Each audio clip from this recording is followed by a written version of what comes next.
नमस्कार दोस्तों, स्वागत है आपका स्टडी फॉर सिविल सर्विसेज में। यदि स्टडी फॉर सिविल सर्विसेज के छात्र हैं तो ये वाला टेलीग्राम जरूर ज्वाइन करके रखिए। यूट्यूब चैनल में हमारे साथ है तो भी ये वाला टेलीग्राम ज्वाइन करना बहुत ज्यादा जरूरी है। सारे नोटिफिकेशन, सारे अपडेट, सारे मोस्ट इंपोर्टेंट ट्रिक्स, सारा रिवीजन सब कुछ यहाँ पे बताया जाता है। दोस्तों, यूपी पीसीएस मेंस में सामान्य हिंदी के प्रश्न पत्र को अच्छे ढंग से हल करने के लिए अभ्यास करना चाहिए और मुख्य परीक्षा में अभ्यास वैसे भी आवश्यक होता है। और किस चीज़ का अभ्यास? तो उत्तर लेखन का अभ्यास, ये आप भी जानते हैं। उम्मीद है आपने अब तक पर्याप्त मात्रा में किया भी होगा और लगातार कर भी रहे होंगे। यही आपको करना भी है, दिमाग और हाथ को एक साथ चलाना है, तभी आप कुछ अच्छा कर सकते हैं। अब यहाँ सामान्य हिंदी के प्रश्न पत्रों पर हम अभ्यास करने का प्रयास कर रहे थे, तो आइए शुरू करते हैं। पहला जो प्रश्न है ये अवतरण संबंधी होता है। इसमें या तो खंड क और ख करके दो अवतरण दे देगा और नहीं तो दो प्रश्न बना के दो अवतरण दे देगा। कहने का मतलब ये कि दो अपठित गद्यांश आपको दिए जाएंगे और उससे संबंधित प्रश्न पूछे जाएंगे। प्रश्नों के आपको उत्तर देने होंगे। प्रश्न किस प्रकार के होते हैं आप देखते ही आ रहे हैं। शीर्षक आपको चुनना होता है, इसके अलावा भावार्थ लिखने के लिए आ सकता है, व्याख्या करने के लिए आ सकता है, कोई प्रश्न इसी से संबंधित पूछा जा सकता है, या आपको संक्षेपण करने के लिए आ सकता है, सारांश लिखने के लिए आ सकता है। ये सब कुछ चीज़ें इसमें संभावित है। देखिए, जो पहला अवतरण है इसमें भावार्थ आपको लिखना है। इसके अलावा लेखन कर्म की जो चुनौतियां हैं उनका विवेचन करना है, विवेचना करनी है और रेखांकित अंशों की व्याख्या करनी है। तो देखिए, पहले वाले में ये कहा गया है कि लेखक सृष्टि का सबसे चेतन और संवेदनशील प्राणी, इसलिए दायित्वों का एहसास भी उसे सबसे ज्यादा होता है। वह लेखन कर्म की जितनी अधिक ऊंचाई पर होता है उतना ही ज्यादा गहन होती उसकी अनुभूति यहाँ दिखाई देती है। मतलब उसकी जो अनुभूति होती है वो उतनी ही गहरी होती जाती है। लेकिन उसके अनुभवों का क्षेत्र अचेतन जगत तक सीमित नहीं होता है।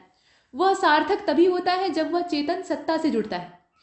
एक वास्तविक लेखक को सृजन कर्म के दौरान अनेक बातों का ध्यान रखना आवश्यक होता है। लेखक प्रायः व्यवस्था विरोधी होता है। मतलब लेखकों को या कवियों को आप देख लीजिए, ये अक्सर जो सिस्टम होता है उसके खिलाफ लिखते हैं कि भ्रष्टाचार उसमें फैला हुआ है या कोई भी बाधा है, राजनीति में दिक्कतें हैं, तो उसको ये अपनी रचनाओं में उकेरेंगे। इसके बाद उसकी भूमिका समाज में तीसरी आंख की तरह होती है। जो त्रिनेत्र होता है, तो जो एकदम भ्रिकुटी पर बनी हुई आंख होती है, वहां पर इसका स्थान होता है। इसकी दृष्टि से कुछ भी नहीं बचता। इसकी जो दृष्टि होती है वो इतनी पैनी होती है कि वो सब कुछ अंदर तक जाकर भाप लेता है, कुछ भी शेष नहीं होता। लेकिन लेखक पर व्यवस्था दो तरफा आक्रमण करती है। मतलब जो व्यवस्था है, देखिए यहाँ ये कहा गया ना कि लेखक जो है वो व्यवस्था के खिलाफ लिखता है। जैसे सत्ता है तो सत्ता पक्ष के खिलाफ लिखता है, ऐसा यहाँ कहा गया। हालांकि आजकल का जो लेखन है वो पक्षपाती हो गया है। मीडिया भी लेखन का ही एक स्वरूप है। मतलब लेखन का वो चलायमान स्वरूप है। वहाँ वीडियो और जो रिपोर्टिंग है और एंकरिंग है उसके माध्यम से होता है। और समाचार पत्र तो लेखन है ही है, वहाँ पे आर्टिकल छपते हैं। तो लेखन के माध्यम से लेखक अपनी जो सत्ता पक्ष की स्थितियां हैं उनकी समीक्षा करता है और उनका विरोध नहीं करता है, उनकी आलोचना करता है, आलोचनात्मक मूल्यांकन करता है। और इसको सरकार को भी देखना चाहिए या सत्ताधारी जो पक्ष है उसको भी अमल में लाना चाहिए। इससे बहुत कुछ सीखने के लिए मिलता है। लेकिन आजकल ऐसे लेखकों का अभाव है। ज़्यादातर बिके हुए लेखक हैं जो कि सत्ता के ओर से भोंकने का काम करते हैं। तो ऐसे भोंकने वाले जो है लेखक नहीं होते हैं। ये क्या होते हैं आप भी जानते हैं। फिलहाल जो एकदम से निष्पक्ष रह के न तो विपक्ष की ओर झुके और न सत्ता पक्ष की ओर झुके, जो बीच में रहकर एकदम मध्यस्थ की तरह से सत्ता पक्ष और विपक्ष दोनों की बराबर आलोचना करे और उनकी कमियों का परिष्कार करे, वो सच्चा साहित्यकार या लेखक हो सकता है। तो यहाँ पर वही चीज़ है। अब इसके बाद यहाँ दो तरफा व्यवस्था का लेखक के ऊपर आक्रमण होता है। मतलब लेखक जो है उसके खिलाफ लिखेगा तो व्यवस्था उस पर आक्रमण करेगी। एक आक्रमण तो लालच का होता है और उसी लालच में आजकल के जो साहित्यकार और लेखक हैं वो बिक चुके हैं ज़्यादातर। तो यहाँ यही कहा गया है कि प्रथम प्रलोभन के द्वारा और द्वितीय सत्ता के मनमाने प्रयोग के द्वारा। मतलब अगर प्रलोभन से नहीं माना, पैसा वगैरह दिया, पद दिया, बढ़िया एकदम न्यूज़पेपर में उनके रोज आर्टिकल छप रहे हैं, नाम हो रहा है, फोटो जनता खिंचवा रही है, पुरस्कार मिल रहे हैं लगातार, बड़े बड़े जो भारतीय देशी पुरस्कार हैं, बड़े वाले जो विदेशी हैं उनकी बात नहीं हो रही। तो इस प्रकार के पुरस्कार वगैरह या जो भी है वो प्रलोभन होता है। तो उस प्रलोभन में अगर कोई दूध का धुला हुआ लेखक नहीं आता है या साहित्यकार या पत्रकार भी नहीं आता है, तो उसके साथ सत्ता पक्ष क्या करता है? जो सत्ता पक्ष है उसी की यहाँ चर्चा क्यों की जा रही है? कुछ लोगों के दिमाग में आ रहा होगा कि विपक्ष क्या है। तो विपक्ष एक अलग चीज है, उसके हाथ में पावर नहीं है। पावर किसके पास है? सत्ता पक्ष के हाथ में है। तो ये जो चाहे वो कर सकते हैं। तो ऐसे में ये लेखक को तब प्रताड़ित करने लगते हैं। लेखक को या साहित्यकार को या पत्रकार को ये एकदम से हाशिए से बाहर रख देते हैं या तो, और नहीं तो किसी आरोप में फंसा देते हैं या कुछ इसी प्रकार का कुचक्र रचते हैं। तो यहाँ लेखक उनसे बचकर नहीं निकल पाता। और इसके बाद ये कहा गया है कि यदि लेखक इनसे बचकर नहीं चलता है तो वे उसे चिंतन और सृजन के सही मार्ग से विचलित कर देते हैं। मतलब उसका मूल स्वरूप खत्म हो जाता है, मौलिक सोच उसकी खत्म हो जाती है। लेखक को स्व के सीमित दायरे में कैद होने से बचना अत्यंत आवश्यक है, अन्यथा उसका लेखन संवेदना के अभाव में अनुभवपूर्ण और अनुभूतिजन्य नहीं हो पाएगा। ये लेखक के अंदर कौन कौन से गुण होने चाहिए और लेखक को किन चीज़ों से बच कर रहना चाहिए, इस पर ये पूरा पैराग्राफ आश्रित है। अब यहाँ पर आपको इसका बताना है भावार्थ। उसके बाद लेखन कर्म की जो चुनौतियाँ हैं, जो चैलेंजेस लेखक के सामने आते हैं, उनका यहाँ उल्लेख करना है। तो लेखकों के सामने बहुत सारी चुनौतियाँ आती हैं, लेकिन इस अवतरण में जो चुनौतियाँ कही गई हैं या उनका उल्लेख किया गया है, उसकी आपको व्याख्या करनी है और अंत में आपको रेखांकित पंक्तियों की व्याख्या करनी है। ये चीज़ें हैं।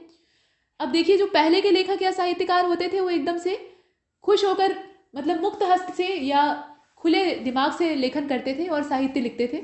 उनकी कलम किसी से बंधी हुई नहीं होती थी, स्वच्छंद होती थी, और ऐसे में वो जो भी लिखते थे वो परिष्कार युक्त होता था, यानी उससे सत्ता को सुधारने की गुंजाइश दिखाई देती थी। ये पहले से चला आ रहा है। सुभद्रा कुमारी चौहान जी की एक कविता है, वीरों का कैसा हो वसंत। उसकी जो अंतिम पंक्तियां हैं उसमें जो मध्यकालीन लेखनी है और आधुनिक युग की लेखनी है, मध्यकालीन तो तब भी सही थी, हालांकि मध्यकालीन लेखनी पर भी सत्ता पक्ष का अच्छा खासा प्रभाव, दरबारी कवियों का वहाँ वर्चस्व हो जाता है। लेकिन जब आधुनिक युग आता है तो उस समय की जो स्थितियां थी उसको देखकर सुभद्रा कुमारी जी ने कहा है कि भूषण अथवा कवि चंद नहीं, बिजली भर दे वह छंद नहीं, है कलम बधी स्वच्छंद नहीं, फिर हमें बतावे कौन हंत, वीरों का कैसा हो वसंत। ये एकदम अंतिम पंक्तियां हैं। तो इसमें ये कहा गया है कि कलम जो है वो बंधी हुई है, स्वच्छंद नहीं है, मतलब उस पर दबाव है, उसे बांध कर रखा गया है, चाहे लालच से बांध कर रखा गया हो या भय दिखाकर बांध कर रखा गया हो, लेकिन वो बंधी है। और जब वही बंधी है तो वो खुलकर कैसे लिखेगी, और खुलकर नहीं लिख पाएगी तो लेखन किसी काम का नहीं होगा, ये भी बात है। तो चाटुकारिता को लेखन नहीं कहा जाता। अब यहाँ पर इसका भावार्थ आपको लिखना है, तो इतनी पर्याप्त जो यहाँ चर्चा हुई है उसको आप भावार्थ में बखूबी इस्तेमाल कर सकते हैं।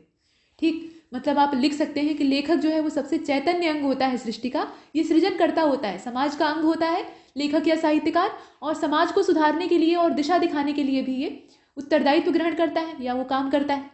अब इसके बाद जितना ज़्यादा उसका लेखन कर्म ऊंचाई पर जाता है, यानी जितना ज़्यादा वो अपने लेखन में डूबता जाता है, देखिए कोई भी जो लेखक होता है वो जन्मजात एकदम चोटी का लेखक नहीं होता। शुरुआत वो भी एकदम जो घिसा पिटा लेखन या एकदम नौसिखिया लेखन होता है उससे करता है, और जैसे जैसे वो अपने लेखन की एकदम चरम सीमा पर पहुंचता जाता है, यानी मजता जाता है, अभ्यास करता जाता है, वैसे वैसे उसका लेखन कार्य और ज़्यादा एकदम सुदृढ़ होता जाता है, शिखर पर होता जाता है। जैसे रामधारी सिंह दिनकर जी, जो राष्ट्र कवि दिनकर हैं, इनकी रचनाओं की शुरुआत आप पढ़ लीजिए। मतलब जैसे बारदोली विजय, इनकी एक कविता है जो कि शुरुआती दौर में लिखी गई है, एकदम शुरुआत में जब ये लेखन कर रहे थे, अभी शुरुआत कर रहे थे, उसको पढ़ लीजिए। और बाद में आप रश्मि रथी को पढ़िए, परशुराम की प्रतीक्षा को पढ़िए, या उर्वशी को पढ़िए, रेणुका को पढ़िए, हुंकार को पढ़िए। तो इनमें जमीन और आसमान का अंतर है। दोनों की जो शैली है और दोनों के अंदर जो परिष्कार है उसका बहुत बड़ा डिफरेंस आपको दिखाई देगा। मतलब आप देखेंगे कि बारदोली विजय में जो मतलब इनकी शैली थी वो काफ़ी टूटी फूटी थी, मतलब उसमें नौसिखियापन था। हालांकि दिनकर दिनकर ही है तो तब भी वो श्रेष्ठ लिखते थे, लेकिन बाद वाले काव्य से आप तुलना करेंगे तो बाद में आप पाएंगे कि उसमें ज़्यादा परिमार्जन है। उन्होंने सीखा है, अपनी कविताओं से ही सीखा है, अपनी लेखनी से सीखा है। तो वही स्थिति हर लेखक के साथ होती है कि केवल दिनकर जी अकेले नहीं है, ऐसे बहुत सारे कवि हैं। शुरुआत जो ये करते हैं तो उसमें साधारण चीज़ें लिखते हैं। जैसे तुलसीदास जी को ले लीजिए, इसमें अगर प्राचीन काल मतलब मध्यकाल में आप जाएं तो तुलसीदास जी ने सबसे पहली जो रचना अपनी लिखी वो हनुमान चालीसा था, और हनुमान चालीसा की जो भाषा है वो एकदम सामान्य है। अब आप रामचरितमानस की ओर बढ़िए, जो कि उनके अधेड़ से ऊपर की जो वृद्धावस्था थी, लोग कहते हैं कि 80 वर्ष की अवस्था से उन्होंने लिखना शुरू किया था, तो वृद्धावस्था में लिखा गया वो काव्य है, महाकाव्य है, उसमें कितना परिष्कार है। तो दोनों की तुलना करके देखिए, हालांकि दोनों श्रेष्ठ हैं, हनुमान चालीसा जितना श्रेष्ठ है उतना ही रामचरितमानस भी श्रेष्ठ है, लेकिन दोनों की जो भाषा शैली और गठन है उनमें अंतर है। चौपाई दोहा दोनों जगह आपको मिलेगा। तो वही चीज़ है, लेखक जो है वो एक ऐसा समय आता है, अभ्यास करते करते लिखते लिखते इतना मच जाता है कि वह अपने लेखन की सबसे ज़्यादा ऊंचाई पर होता है, और जितना ज़्यादा वो ऊंचाई पर जाता है उतना ही ज़्यादा दार्शनिक होता जाता है, उतनी ही ज़्यादा उसमें अनुभूति होती जाती है। यानी जितने भी सुख हैं, जितने भी दुख हैं, जितनी भी वास्तविकता है या मिथ्या है, उन सबको अनुभव करने की शक्ति उसके अंदर आ जाती है। वो अंतर्यामी बनने लगता है, परमात्मा से उसका साक्षात्कार होने लगता है, ऐसी उसकी स्थिति आ जाती है। लेकिन उसके अनुभवों का क्षेत्र अचेतन जगत तक सीमित नहीं होता है। ऐसे नहीं कि अचेतन जगत में ही वो विचर रहा है, डूब रहा है। जो वास्तविक धरातल है, मतलब जो दुनिया है, दुनियादारी है, उसमें भी वो लिखता है। और यहाँ जो वो लेखन करता है वो सार्थक तभी होता है जब उसकी चेतना सत्ता के साथ जुड़ी हुई हो, क्योंकि सत्ता एक बहुत बड़ी चीज़ है।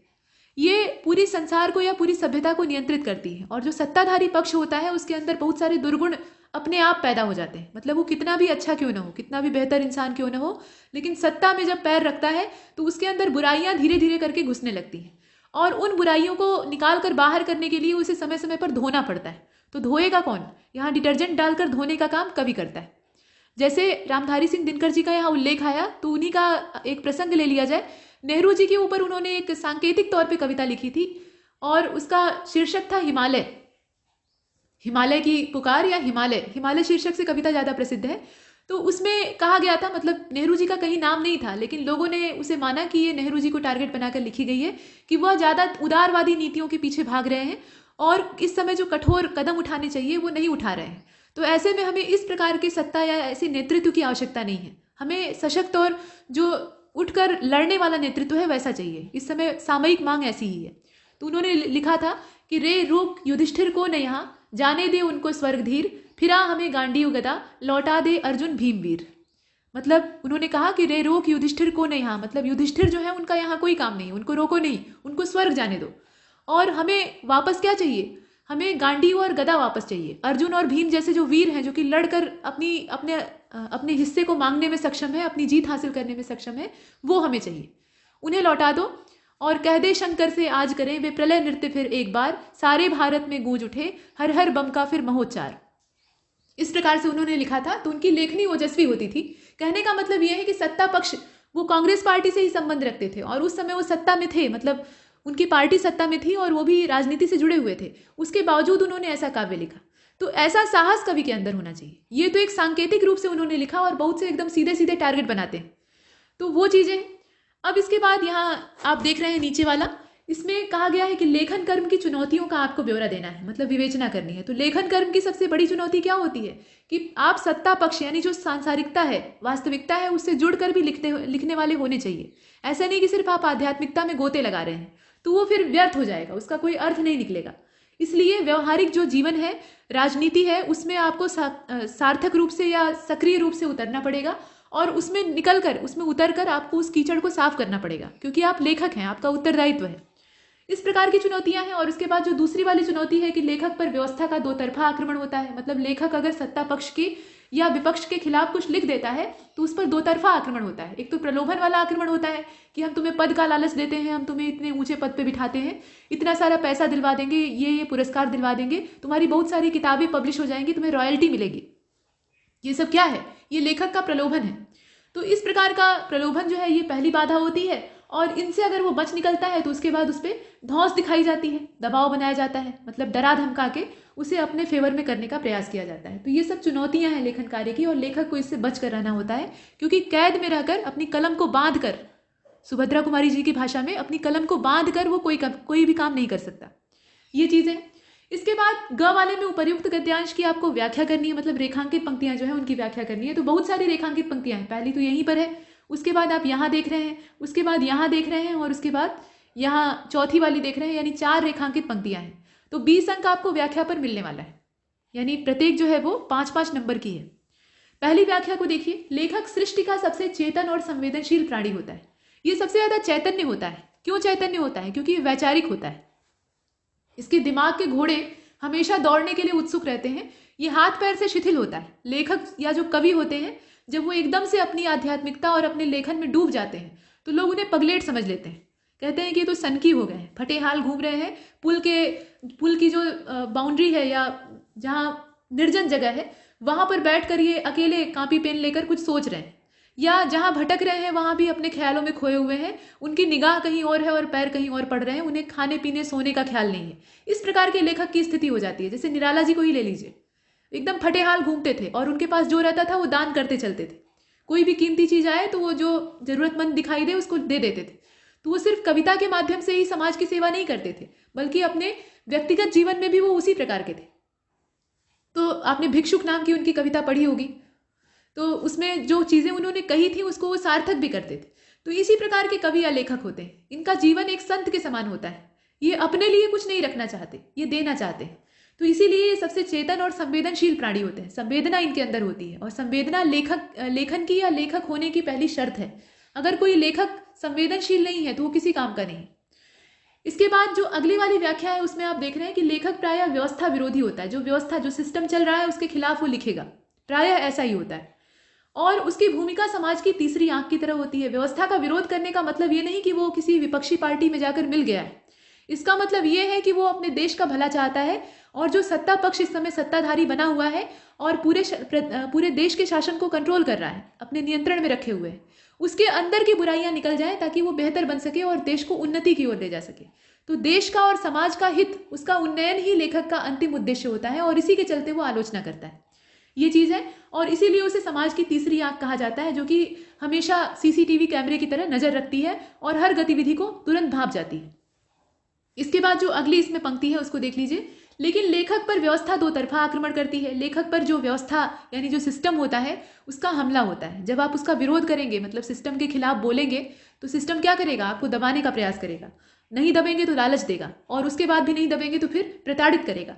तो ये सब जो व्यवस्था का दो तरफा आक्रमण है, ये झेलना पड़ता है। दो तरफा आक्रमण कैसा होता है वो आप बता दीजिएगा व्याख्या में, कि एक तो धन का लालच होता है, पद का लालच होता है, पुरस्कार का लालच होता है, मतलब प्रसिद्धि का लालच होता है, और नहीं तो उससे भी नहीं माने कोई एकदम से दूध का धुला जो सच्चाई का पुतला होता है, उस प्रकार का लेखक है, तो उसको फिर सत्ता पक्ष क्या करता है? दबाने का प्रयास करता है। इसे आप देख रहे हैं। इसके बाद जो अगली पंक्तियां इसमें है उसमें आप देख रहे हैं कि लेखक पर व्यवस्था दो तरफा आक्रमण करती है। प्रथम प्रलोभन जो है वो सत्ता का, पुरस्कार आदि के लालच का होता है, मतलब लोभ होता है, प्रलोभन होता है, और दूसरा जो है वो दबाव वाला होता है। इसके बाद जो अंतिम पंक्ति है उसमें ये कहा जा रहा है कि लेखक को स्व में सीमित जो दायरा है उसमें कैद होने से बचना चाहिए, यही उसके लिए जरूरी है, अन्यथा उसका लेखन संवेदना के अभाव में अनुभवपूर्ण और अनुभूति जन्य नहीं हो पाएगा। यानी जिस प्रकार का लेखन होना चाहिए, जन कल्याणकारी होना चाहिए, समाज को एक नई दिशा देने वाला होना चाहिए, देश के उन्नयन में भागीदार होना चाहिए, वैसा लेखन वो नहीं कर पाएगा अगर वो बंधन में बंधा तो। इसीलिए हर बंधन को तोड़कर उसे अपनी लेखनी को हमेशा स्वच्छंद रखना चाहिए। ये पूरा है, इसको आप अपने तरीके से डिटेल में कर सकते हैं। इसके बाद जो अगला पैराग्राफ है उसे आप देख रहे हैं। इसमें भूमंडलीकरण के बारे में कहा जा रहा है, तो आइए देखते हैं। आज पूरे विश्व में भूमंडलीकरण के सिद्धांत का बड़ा जोर है। आधुनिक भोग विलास के साधनों के अधिकाधिक संचय को ही जीवन स्तर की कसौटी मान लिया गया है। मनुष्य के व्यक्तिगत गुणों की उपेक्षा की जा रही है। सादे जीवन का जो आदर्श समाज में व्यक्ति की गरिमा को बढ़ाता था, आज वह विलुप्त हो रहा है, उसका लोप हो रहा है। प्रेम, निष्ठा, करुणा जैसे जो मूल्य हैं वो अर्थहीन हो गए हैं। अर्थ केंद्रित मानसिकता ने प्रतिस्पर्धा, असंतोष, कुंठाओं और तनाव को जन्म दिया है, और मानव किसी भी कीमत पर सब कुछ पा लेने को तत्पर है। नई बाजार व्यवस्था के माध्यम से विकृत जीवन मूल्यों को थोपा जा रहा है। पूरे विश्व विज्ञान, यहाँ आप देख रहे हैं, पूरे विश्व विज्ञान कंप्यूटर और इंटरनेट के आदि साधनों के द्वारा एक गांव के रूप में परिवर्तित हो चुका है। मतलब पूरा जो विश्व है, यहाँ पूरे नहीं बल्कि पूरा होना चाहिए था, तो पूरा जो विश्व है वो विज्ञान, कंप्यूटर और इंटरनेट के जो साधन है उनके जरिए एक गांव के रूप में, एक विलेज के रूप में तब्दील हो चुका है। अब गांव का मतलब ये नहीं कि उसकी व्यवस्था जो है वो नीचे जा गई, इसका मतलब ये है कि वो एक पूरा एक रूप बन गया है, एक समान बन गया है, और इसके परिणाम स्वरूप ड्रग्स और शेयर घोटाले का बोलबाला है, और यौन अपराधों में निरंतर वृद्धि होती जा रही है। आज मानव कल्याण के लिए भारतीय जीवन और सांस्कृतिक मूल्यों की पुनर्स्थापना की महती आवश्यकता है, ताकि मनुष्य भाईचारे और जो सह अस्तित्व है उसकी भावना से रह सके। इस प्रकार से ये देखिए ग्लोबलाइजेशन के बारे में कहा गया है, मतलब जो भूमंडलीकरण है, भूमंडलीकरण के अंदर कुछ न कुछ ऐप भी हैं, बहुत सारे ऐप हैं, तो उसका आपको इसमें ब्यौरा देना है। तो इस पूरे पैराग्राफ को आप देख रहे हैं, इसमें भूमंडलीकरण पर पूरा आधारित है, लेकिन भूमंडलीकरण के बाद अंत में ये कहा गया है कि भारतीय जीवन और सांस्कृतिक मूल्यों की पुनर्स्थापना की महती आवश्यकता है, ताकि मनुष्य भाईचारे और सहअस्तित्व की भावना से रह सके। इस प्रकार से है। तो इसमें आप कैसे करेंगे? भूमंडलीकरण के सिद्धांत पर बड़ा जोर है, तो भूमंडलीकरण के जो ऐब हैं उनको आप यहाँ उजागर कर रहे हैं, और उसके बाद उसका समाधान ढूंढ रहे हैं। तो भूमंडलीकरण के प्रभाव के तौर पे भी आप शीर्षक चुन सकते हैं, और नहीं तो आप ये लिख सकते हैं कि सांस्कृतिक मूल्यों की पुनर्स्थापना, ये आपका शीर्षक हो सकता है। शीर्षक आप अगर चुनना चाहें तो इसमें हो सकता है। उसके बाद संक्षेपण, सारांश और भावार्थ। देखिए यहाँ पर तीनों चीजें दी हुई हैं, संक्षेपण है, सारांश है और भावार्थ है। इसमें आपको अंतर बताते हुए उपर्युक्त अवतरण का संक्षेपण करना है। और संक्षेपण कैसे करना है? 1/3 शब्दों में करना है, ये आपका काम है। तो संक्षेपण, सारांश और भावार्थ में अंतर क्या होता है? अंतर इससे पहले भी स्पष्ट किया जा चुका है, यहाँ भी आप कर सकते हैं। थोड़ा सा अंतर होता है, देखिए संक्षेपण और सारांश में थोड़ा सा अंतर होता है। दोनों में आपको छोटा लिखना होता है, जितना छोटा आप लिख सकते हैं उतने छोटे में आपको पूरे अवतरण की जो मूल भाषा है या मूल भावना है उसको स्पष्ट करना होता है। तो यहाँ संक्षेपण में क्रमबद्धता का बहुत कड़ाई से पालन करना होता है, मतलब जिस क्रम में अवतरण में कहा गया है उसी क्रम में आपको अपनी भी बात कहनी है, उससे जरा भी इधर उधर नहीं जाना है। मतलब ऐसा नहीं कि नीचे की बात ऊपर और ऊपर की बात नीचे लिख रहे हैं। सारांश में ये बात नहीं है। सारांश में आपको पूरा निचोड़ना होता है, निचोड़ कर जो रस होता है, जैसे मौसम्मी का रस निकाला जाता है, उसी प्रकार से यहाँ पे रस निकालना होता है। अब वो रस ऊपर से निकल रहा है कि नीचे से निकल रहा है, उससे कोई मतलब नहीं है। बात यह है कि पूरे अवतरण का मूल भाव उसमें आना चाहिए। यही है सारांश और यही है संक्षेपण। तो दोनों को आपने देखा। और भावार्थ में क्या होता है, तो भावार्थ पूरा भाव का अर्थ होता है। इसमें आपको छोटा करने की कोई बाध्यता नहीं होती। ऐसा नहीं कहा जाता कि इसका आधा कर दीजिए, इसका पौना कर दीजिए, ऐसा नहीं। यहाँ पर आपको इसे भावार्थ के रूप में, मतलब भाव का अर्थ स्पष्ट करना होता है। यानी जो मूल भाव अवतरण का है उसको पूरा डिटेल में लिखना होता है। तो ये व्याख्या के जैसा ही होता है, हालांकि व्याख्या जितना डिटेल नहीं होता लेकिन फिर भी फैला हुआ होता है। इसमें एकदम काम की बात के अलावा कुछ इधर उधर की बातें भी लिखी जा सकती। ये तीनों के बीच का अंतर होता है। आप चाहें तो तीनों के जरिए एग्जाम्पल दे सकते हैं। संक्षेपण आप कैसे करेंगे, तो संक्षेपण में आप करेंगे कि भूमंडलीकरण का जो सिद्धांत है वो बहुत तेजी से विश्व में फैल रहा है और ये मनुष्य के जीवन की कसौटी या उसका आदर्श बनता जा रहा है। और इसकी वजह से चारों तरफ जो मानसिक विकार हैं वो पनप रहे हैं। मनुष्य एकदम स्वार्थी होता जा रहा है। पूरे विश्व में ग्लोबलाइजेशन का जो दौर चल रहा है उससे कंप्यूटर और इंटरनेट का जमाना आ गया है और यह भी ड्रग्स और शेयर घोटाले के बोलबाले में योगदान दे रहा है। यौन अपराध बढ़ रहे हैं, बुराइयां बढ़ रही हैं। तो इन सब का एकमात्र इलाज है भारतीय संस्कृति और भारतीय मूल्यों की पुनर्स्थापना। जो हमारे सांस्कृतिक मूल्य हैं उनको फिर से स्थापित करके हम इस राक्षस से या इस दानव से निपट सकते हैं। इस प्रकार से आप संक्षेपण कर सकते हैं और छोटा हो सकता है। ये तो एक आइडिया दिया गया। इसके बाद चलते हैं आगे। देखिए यहाँ सरकारी पत्र से क्या तात्पर्य है ये आपको बताना है और उसके बाद एक प्रारूप प्रस्तुत करना है। अधिसूचना या विज्ञप्ति जो होती है, नोटिफिकेशन जिसे आप कहते हैं, उसको उसे क्या कहते हैं या उससे क्या तात्पर्य है, और उसका भी आपको एक प्रारूप तैयार करना है। तो पिछले जो मॉक टेस्ट पेपर थे उसमें पर्याप्त मात्रा में इन पर चर्चा हो चुकी है। सरकारी पत्र जो है वो सरकारी कार्यालयों में पत्राचार के लिए माध्यम बनते हैं और इसमें औपचारिक शैली का इस्तेमाल होता है, आप जानते हैं। बाकी पत्र का जो ढांचा होता है वो आपने देखा है, मतलब पहले ऊपर पत्रांक और जो डिपार्टमेंट है, विभाग वगैरह, उसका जिक्र होता है। उसके बाद जो दाहिनी ओर का हिस्सा होता है वहाँ पे प्रेषक का नाम होता है, प्रेषक जो भी व्यक्ति हो उसका पूरा डिटेल होता है। उसके बाद सेवा में जिस व्यक्ति को भेजा जा रहा है उसका नाम होता है। उसके बाद नीचे विषय लिखा जाता है। विषय में जो बातें आपको पत्र के अंदर मुख्य कलेवर में लिखनी है उसको आप छोटे में डालते हैं। उसके बाद तब महोदय लिखकर शुरू होते हैं और यहाँ दाहिनी ओर स्थान और दिनांक लिखा जाता है। इसके बाद जब आपकी मुख्य बात खत्म हो जाए यानी कलेवर समाप्त हो जाए तो नीचे एक अधोलेख लिखा जाता है। अधोलेख में भवदीय या भवनिष्ठ करके लिखते हैं। अपना जो भेजने वाला है वो अपना डिटेल लिखता है, मतलब नाम और पदनाम और हस्ताक्षर। इसके बाद प्रतिलिपि जहाँ जहाँ प्रेषित करनी होती है, प्रतिलिपि जिन लोगों को भेजनी होती है उनका जिक्र बाईं ओर होता है। प्रतिलिपि सूचनार्थ प्रेषित, अब जहाँ जहाँ प्रेषित की जाएगी उन्हें नंबर डालकर, नंबर 1 नंबर 2 डालकर यहाँ लिखा जाता है। इस प्रकार से ये सरकारी पत्र होता है। इसके बाद अधिसूचना या विज्ञप्ति क्या होती है, तो इसका प्रकाशन गजट में होता है, सरकारी गजट में होता है। और अगर किसी कारणवश मतलब कोई ऐसी अधिसूचना है जो कि सामयिक है, मतलब तत्काल उसको प्रकाशित करना अनिवार्य है, लेकिन गजट का प्रकाशन अभी हाल फिलहाल में हुआ है, मतलब कई सारी अधिसूचनाओं को लेकर एक गजट प्रकाशित हो चुका है, तो गजट जो है वो तत्काल अब फिर से प्रकाशित करने की आवश्यकता है। तो एक जो अनिवार्य खंड होता है या आकस्मिक गजट होता है वो यहाँ प्रकाशित करना पड़ता है, मतलब जिसे असाधारण खंड कहा जाता है। तो अधिसूचना के ऊपर ये लिखना पड़ता है कि भारत सरकार का जो राजपत्र है उसके खंड क या खंड ख भाग इतने में प्रकाशित, मतलब कौन से भाग में कौन से खंड में गजट के प्रकाशन हो रहा है, ये सबसे ऊपर जो एकदम बीच वाला शीर्ष होता है वहाँ लिखा जाता है। उसके बाद फिर विभाग, मंत्रालय, डिपार्टमेंट वगैरह लिखा जाता है, यहाँ स्थान दिनांक, और यहाँ लिखते हैं अधिसूचना, और अधिसूचना के नीचे बिना किसी संबोधन के यहाँ अपनी बात लिखते हैं। और नीचे यहाँ साइड में दाहिनी ओर जब बात खत्म हो जाए, अधिसूचना का पूरा उद्देश्य समाप्त हो जाए, तो नीचे यहाँ दाहिनी ओर जो अधिसूचना को जारी करने वाला सक्षम अधिकारी है उसका पूरा ब्यौरा होता है, मतलब नाम, पदनाम, हस्ताक्षर। और उसके बाद इसकी जो प्रतिलिपि है, मतलब अधिसूचना की जो प्रतियां हैं वो प्रेषित की जाती हैं, मतलब प्रकाशित करने के लिए भेजी जाती हैं। तो जो फरीदाबाद का मुद्रणालय है भारत सरकार का, वहाँ भेजी जाती हैं। इसके अलावा भारत सरकार का जो अपना प्रेस है वहाँ भेजी जाती हैं। अलग अलग प्रतियों का प्रकाशन, कुल 5 प्रतियां अधिसूचना की होती हैं, माफ कीजिएगा 5 प्रतियां जो है वो गजट की होती हैं, तो उनका अलग अलग जगह जो है प्रेषण होता है। इस प्रकार से पूरा ब्यौरा आपको देना होता है। और अधिसूचना जो आप लिखते हैं और यहाँ उसका पूरा ढांचा तैयार करते हैं, उसमें मोटी हेडिंग अधिसूचना के रूप में डाली जाती है, इस प्रकार से अधिसूचना। और उसके बाद तब नीचे इसमें जो मेन बात है, मुख्य कलेवर है, उसको लिखना शुरू करते हैं, लेकिन इससे पहले पूरा शीर्ष आपको बनाना पड़ता है। अब चलते हैं आगे चौथे प्रश्न की ओर। चौथे वाले में यहाँ 5 उपसर्ग आपको छांटना है, तो 5 नहीं आप सब छांट लीजिए। देखिए प्रख्यात है, तो प्रख्यात में आपका प्र उपसर्ग है, उपसर्ग शुरुआत में लगते हैं, यहाँ प्र आपका उपसर्ग हो गया। अत्यधिक में अति आपका क्या है, उपसर्ग है। अति में अधिक जब जुड़ गया तो अत्यधिक हो गया। प्रत्युपकार में प्रति आपका उपसर्ग है, प्रति प्लस उपकार, प्रत्युपकार। विस्मरण में विस आपका क्या है, माफ कीजिएगा, वि जो है वो आपका क्या है, उपसर्ग है, और स्मरण जो है वो मूल शब्द है। इसके बाद अनुज, अनुज में आपका अ उपसर्ग है। इसके बाद अधिष्ठाता, अधिष्ठाता में अधि उपसर्ग है। इसी प्रकार से कुपात्र है तो कुपात्र में कु उपसर्ग है, आप जानते ही हैं।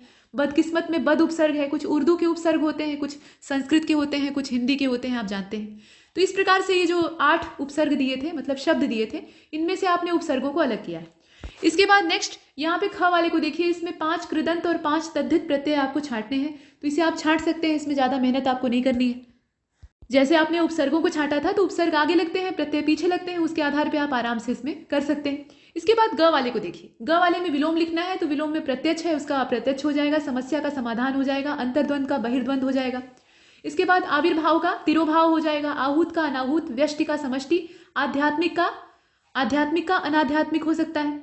इसके अलावा पुरस्कार का दंड हो सकता है, सात्विक का यहाँ अगर आप देखें तामसिक हो सकता है। सात्विक का मतलब क्या, सतोगुण से संपन्न, तो तामसिक हो जाएगा। इसके बाद संन्यास का गृहस्थ हो सकता है, इस प्रकार से। इसके बाद वाक्यांश के लिए एक शब्द वाला है, तो इसमें पहला आप देख रहे हैं जिसका ईश्वर में विश्वास न हो, नास्तिक होता है। यह जिसका कोई शत्रु न हो, यहाँ यह नहीं वह होगा, तो जिसका कोई शत्रु न हो, इस प्रकार के व्यक्ति को क्या कहा जाएगा बताइए, ऐसे को अजात शत्रु कहा जाएगा। इसके बाद वह व्यक्ति जिसका विवाह होने वाला हो, इसको क्या कहा जाएगा, यहाँ पे अगर आप देखें वाग्दत्ता कहा जाता है, मतलब विवाह होने वाला है अर्थात विवाह करने का वचन दिया गया है तो वाग्दत्ता कहा जाता है। इसके बाद वनस्पति का आहार करने वाला शाकाहारी होता है, जो दायर मुकदमे का प्रतिवाद करे वो प्रतिवादी होता है। इस प्रकार से आप कर सकते हैं। और वर्तनी शुद्ध करनी है आपको और अशुद्धि का उल्लेख करना है, तो दोनों चोटियों में से कौन सी उच्चतम है, इस प्रकार से कहा गया है। तो दोनों चोटियों में कौन उच्चतम है, कौन ऊंची है, इस प्रकार से, ठीक है। तो इस प्रकार से आप लिखेंगे दोनों चोटियों में कौन उच्च है। उच्चतम का मतलब सबसे ऊंची कौन सी है, ऐसे पूछा जा रहा है, तो पहले ही यहाँ प्रश्न पूछ लिया गया है। तो इसमें वर्तनी शुद्धि के अलावा जो वाक्य की संरचना है वो भी डिस्टर्ब है। दोनों चोटियों में कौन सी उच्च है, और उसके बाद प्रश्नवाचक चिन्ह भी यहाँ रहना चाहिए, प्रश्न पूछा गया है। इस प्रकार से मोहन की आंख से आंसू बह रहे थे, तो मोहन की आंखों से आंसू बह रहे थे, इस प्रकार से आप लिखेंगे। इसके बाद अनेक विश्वविद्यालय के कर्मचारियों ने हड़ताल कर दी है, तो विश्वविद्यालय के कर्मचारियों ने हड़ताल कर दी है, या ऐसे लिख सकते हैं कि विश्वविद्यालयों के कर्मचारियों ने हड़ताल कर दी है। इसके बाद इस समय मेरी आयु 30 वर्षों की है, तो इस समय मेरी आयु 30 वर्ष की है, शब्द संबंधी अशुद्धियां हैं। हमारे ऊपर पूजनीय पिताजी का आशीर्वाद है, तो हम पर पूजनीय पिताजी का आशीर्वाद है, इस प्रकार से आप लिख सकते हैं। इसके बाद वर्तनी विश्लेषण आपको करना है, तो विश्वविद्यालय यहाँ आप देख रहे हैं। इसके बाद अंतरराष्ट्रीय, उच्च श्रृंखल, ईर्ष्या और प्रतिस्पर्धा, इनका आपको वर्तनी विश्लेषण करना है, मतलब इसकी वर्तनी में कहाँ दोष है या आपको ढूंढ कर निकालना है, तो इसे आप कर सकते हैं। इसके बाद मुहावरा वाला है 30 नंबर का, इसको देख लीजिए। आग उगलना यानी बहुत ज़्यादा क्रोध में आकर कड़वी भाषा बोलना या अनाप शनाप बकना। इसके बाद उल्टी माला फेरना, उल्टी माला फेरने का मतलब क्या है, नियम विरुद्ध काम करना। इसके बाद अगर आप देखें, इसमें देखिए जो ये वर्तनी विश्लेषण है ना, इसमें किस प्रकार से शब्द बना है ये आपको दिखाना पड़ेगा। मतलब विश्वविद्यालय है तो व है, उसके बाद फिर उस पर छोटी की मात्रा है, तो इसको आपको अलग अलग करके, जैसे व के नीचे हलंत, उसके बाद फिर ई, उसके बाद फिर श के नीचे हलंत, इस प्रकार से मतलब ये जोड़ेंगे, सबको जोड़कर कंबाइन करके जब विश्वविद्यालय शब्द बनेगा तो इसका पूरा ढांचा आपको दिखाना है, ये इसका मतलब है वर्तनी विश्लेषण का। हालांकि अब ऐसे प्रश्न नहीं पूछे जाते, ये पूछा गया है कठिनाई बढ़ाने के उद्देश्य से, लेकिन ऐसे प्रश्न शायद ही परीक्षा में पूछे जाए, फिर भी इसके लिए तैयार रहिएगा। तो इस पर पूरा 10 अंक इसीलिए निर्धारित किया गया है, इसमें मेहनत है थोड़ी सी, मतलब आपको अलग अलग करना है। जैसे उच्च श्रृंखल है तो ऊ, फिर उसके बाद मतलब छोटा ऊ रहेगा, उसके बाद च, फिर च के नीचे हलंत, उसके बाद फिर नीचे अगर आप आए तो इसमें जो छ वाला शब्द है वो आएगा। तो उच्चारण आप जिस क्रम में करते हैं उसी क्रम में कैसे इसका कॉम्बिनेशन तैयार हुआ है ये आपको यहाँ बताना पड़ेगा। तो आगे चलते हैं। यहाँ आग उगलने का मतलब क्रोध में आकर बहुत कड़वी जबान बोलना, उल्टी माला फेरना यानी नियम विरुद्ध काम करना, नाक रगड़ने का मतलब क्या होता है, किसी की खुशामद करना या कहीं मशक्कत करना, हवा लगने का मतलब है कि स्वभाव बदल जाना या स्वभाव परिवर्तन। इसके बाद एक तो करेला दूजे नीम चढ़ा, यानी एक तो पहले से ही बुराई थी और ज़्यादा उसमें अवगुणों का समावेश हो जाना। उसके बाद मुंह लगाना यानी बहुत ज़्यादा मतलब किसी का मन बढ़ा देना, इसको कह सकते हैं, किसी को बहुत ज़्यादा अपने करीब कर लेना जिससे कि वो बिगड़ जाए। इसके बाद जैसा देश वैसा वेश यानी जैसी परिस्थिति है उसके हिसाब से काम करना। हजामत बनाना यानी यहाँ धोखा देना या ठग लेना जिसको कहा जाता है। मारना भी हो सकता है इसका, अचार करना, चचा बनाकर छोड़ना, हजामत बनाना, ये सब मारने के भी यहाँ पे अर्थ के तौर पे हो सकते हैं। जैसे नागनाथ वैसे सांपनाथ, जैसे नागनाथ वैसे सांपनाथ, मतलब दोनों एक जैसे, इसका तात्पर्य है। और यह मुंह और मसूर की दाल, यानी औकात से बढ़कर बात करना, ये इसका मतलब। तो इस प्रकार से आप अर्थ बताकर इसका वाक्य में प्रयोग कर सकते हैं। ये 30 अंकों का है और यहाँ पर हमने इस टेस्ट पेपर को खत्म किया है और इसके साथ ही ये श्रृंखला भी यहीं पर खत्म होती है। और नमस्कार।